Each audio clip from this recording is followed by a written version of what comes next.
श्री राधे। आइए, समुद्र मंथन के बाद मोहिनी अवतार और मोहिनी अवतार के द्वारा देवताओं को अमृत पिलाना, असुरों को कुछ नहीं मिलना। तो इस प्रकार से जब ठगे से महसूस किया असुरों ने, तो अब युद्ध पर ठन गई। भगवान तो चले गए अमृत पिलाकर। तो कहते हैं तद इति दानव दैत्येया नाविन्दन् अमृतं नृपः युक्ता कर्मणि यत्तास्य वासुदेव पराङ्मुखा।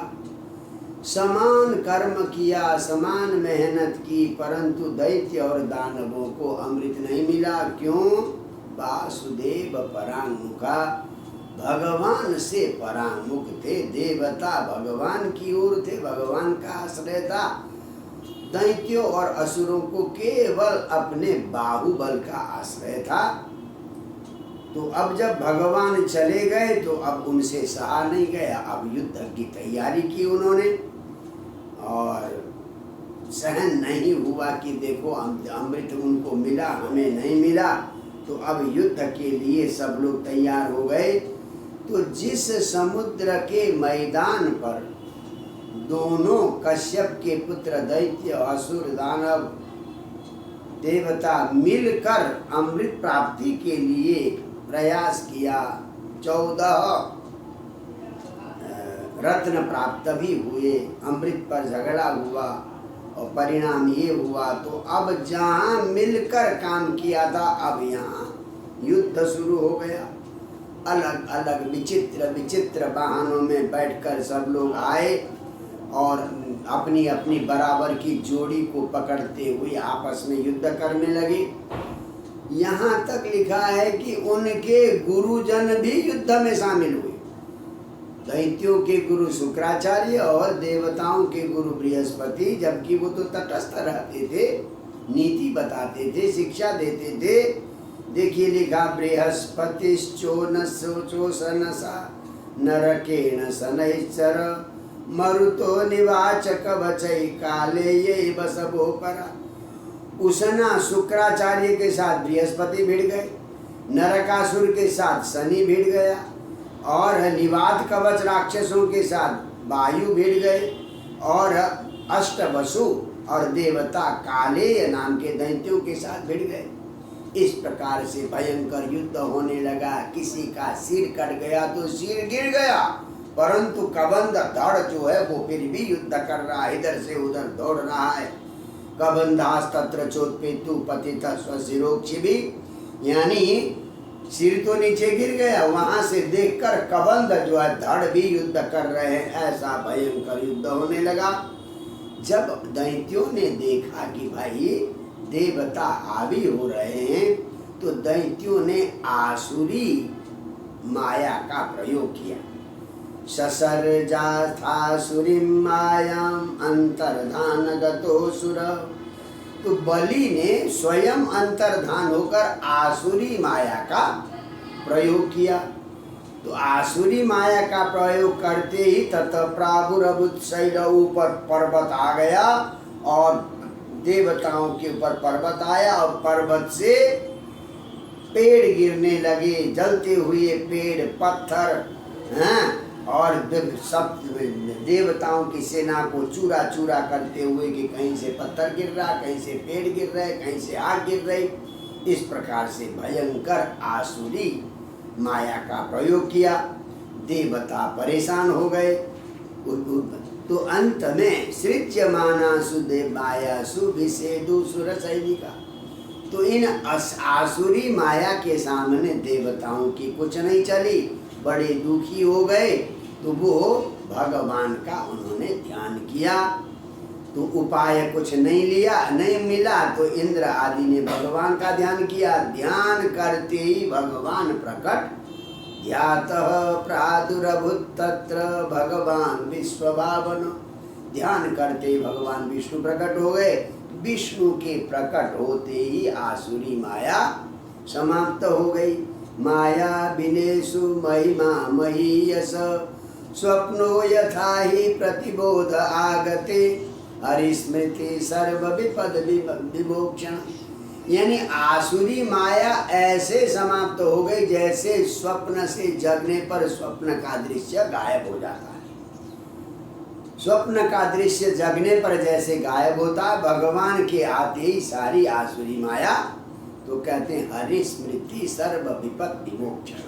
भगवान श्री हरि का स्मरण ही सारी विपत्तियों के मोक्ष का कारण है। विपत्ति से अगर बचना है, हरि का स्मरण ही एकमात्र उपाय है। तो इस प्रकार से भगवान आसुरी माया को समाप्त करके चले गए। अब इंद्र भी इन दानवों को मजा चखाने के लिए ऐरावत हाथी में बैठकर जो है युद्ध करने लगे। प्राहरत कुलिशम तस्मात् अमोघम परमर्दन शयानो न्यपतत भूमौ छिन्न पक्षैवाचल। तो अब अपने बाणों से और वज्र के प्रहार से बलि को समाप्त कर लिया। जब देखा कि बलि गिर गया है, तो बलि का मित्र जंभ आ गया और जंभ का और इंद्र का युद्ध हो गया और आपस में युद्ध करते करते वो भी मारा गया। तो नमुची, बल, पाक ये आ गए और आपस में लड़ने लगे। अंत में करते करते जब नमुची से युद्ध होने लगा, नमुची पर इंद्र ने वज्र का प्रहार किया, परंतु वज्र का प्रहार भी व्यर्थ निकला। बताइए, न तस्य त्वचमपि वज्र ऊर्जितो विभेदयः सुरपतिनौर्जसारित तदद्भुतं परमतिवीर्यभृत्रभित् तिरस्कृतो नमुतिर्च शिरोधर त्वचा। गले पर वज्र का प्रहार किया नमुची पर, गले में खराश तक नहीं हुई। बताइए, जिस वज्र से पर्वतों के पंख कट जाते थे, जिस वज्र से वृत्तासुर का गला 1 साल में कटा है, घूम घूम कर काटा इतने बड़े वृत्तासुर का, आज नमुची के गले में खरोंच भी नहीं कर पाया वो वज्र। बड़ा आश्चर्य हुआ, इंद्र को भी बड़ा डर हो गया। भाई ये क्या हो गया, वज्र भी निष्प्रभाव हो गया नमुची के सामने। अब तस्माद् इंद्रो विभेद शत्रु वज्र प्रतिहितो यथा। इंद्र भी डरने लगा, किससे? नमुची से। भाई वज्र भी व्यर्थ हो गया, वज्र का प्रहार भी निष्फल हो गया। जब दुखी हो रहा था तो आकाशवाणी हुई। देखिए गजब की बात है, आकाशवाणी में क्या आवाज आई?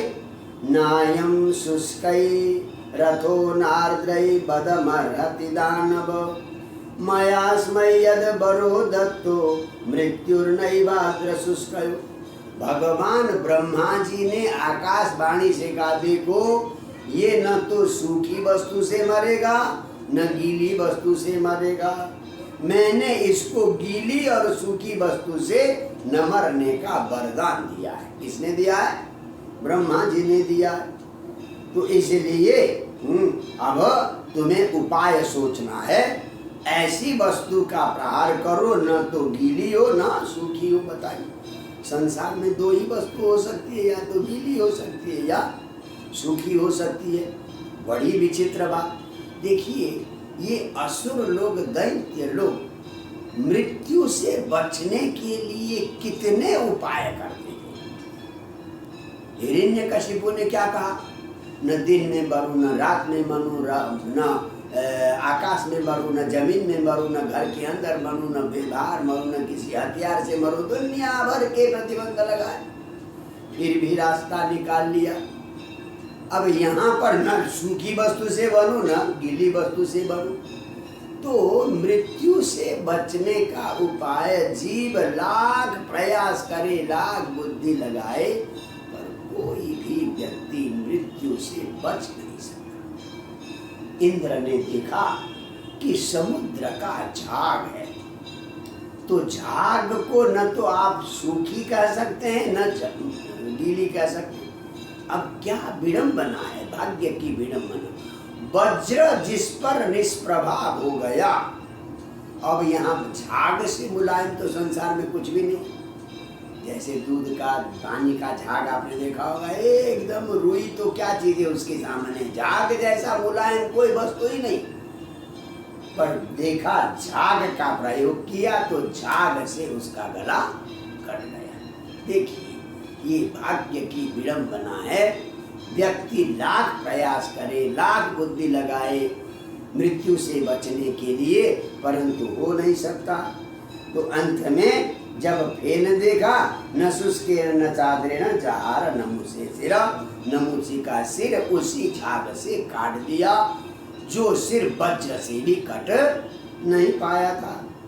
बस अब तो देवता गंधर्व आदि सब प्रसन्न होने लगे और अब बड़े बड़े नेता तो मारे गए थे दैत्यों के। अब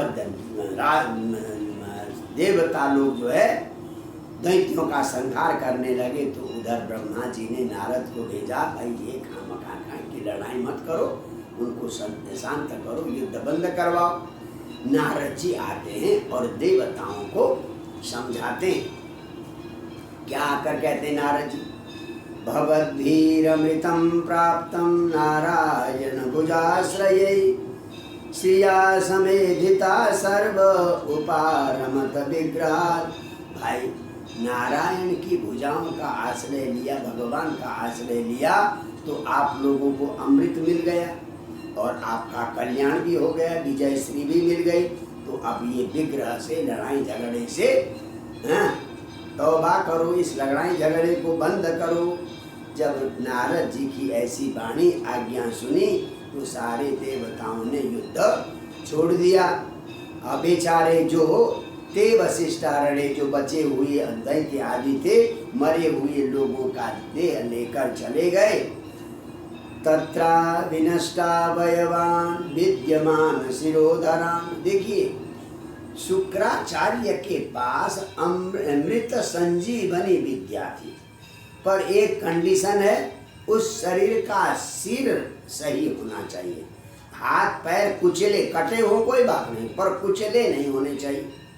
तो जो अविनष्ट अवयवान, जिनके हाथ पैर नष्ट नहीं हुए थे, सड़े नहीं थे, विद्यमान शिरोधरान, जिनका गला था और धड़ आदि थी, ऐसे सबको उठाकर ले गए और मृत संजीविन्या उसना मृत संजीविन्या विद्या जीवयामास।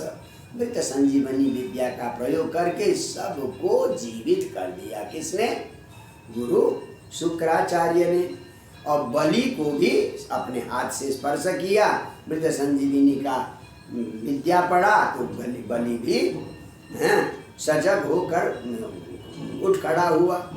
तो पराजित होने पर भी बलि को किसी प्रकार का प्रायश्चित पश्चाताप नहीं हुआ। इस प्रकार से अमृत मंथन के बाद अमृत न मिलने के कारण आपस में युद्ध किया और युद्ध में पराजित होकर असुरों को जाना पड़ा। यहाँ केवल लक्ष्य ये है, इस कथा को कहने का लक्ष्य के एक है, हम जो भी कार्य करें, जो भी प्रयास करें, मिलकर करें, साथ में मिलकर करें, परंतु भगवान के प्रति कृतज्ञता, भगवान के प्रति आश्रय अवश्य नहीं। दैत्यों, असुरों, दानवों में केवल स्वभुजाश्रय, अपनी भुजाओं का आश्रय, उनको केवल और केवल अपने पुरुषार्थ पर विश्वास है, केवल अपने पुरुषार्थ बाहुबल पर विश्वास है। परंतु दैव बल भी कुछ होता है, तो केवल बाहुबल भी चाहिए, देह बल भी चाहिए, देह बल के साथ बुद्धि बल भी चाहिए और बुद्धि बल के साथ दैव बल भी चाहिए, भगवत बल भी चाहिए, उपासना और श्रद्धा का बल भी चाहिए। जिसके पास देह बल हो, बुद्धि बल हो और दैव बल हो, भगवत कृपा का बल हो, वही अमृत पा सकता है, वही विजय श्री प्राप्त कर सकता है। इसीलिए हमें कभी भी अभिमान को आगे आने नहीं देना चाहिए। सफलता असफलता प्रभु के अधीन है। गीता में भगवान ने इसी बात को एक वाक्य में कहा है, कर्मण्येवाधिकारस्ते मा फलेषु कदाचन। जीव का केवल कर्म करने का अधिकार है, फल पर उसका अधिकार नहीं। तो ये विचारणीय विषय है। जय जय श्री राधे।